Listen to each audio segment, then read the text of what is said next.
We are here in one of our big, spacious bathrooms. We've made that a staple of all of our toy haulers, so why not continue that on in our fifth wheels?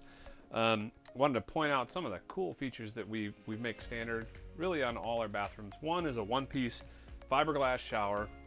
It's a real shower like you're used to in your home. We've always had this extend a curtain, so when you're in the changing area here, this will fold away. When you're in the shower, it comes out and will fold over nicely to let the water kind of flow back into the shower. We have a nice decorative shower curtain, real actual fixtures, not the cheap RV stuff you're used to. An actual fixture in the sink that's more like your home. We put a bigger sink in this year, so all of our sinks are bigger in the bathrooms. You have a nice decorative backsplash. The mirrors kind of changed up. You have dimmable lighting, just like the rest of the trailer. We always have a standard max air fan, so you have a serious power vent to use it. Comes with a nice remote, so you can be sitting on the toilet, flip on the fan, and you're good to go.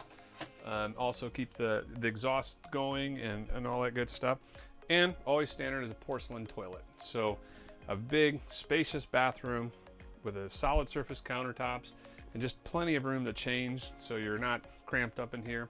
So it's, again, just a great space and one of the many cool features of our toy haulers.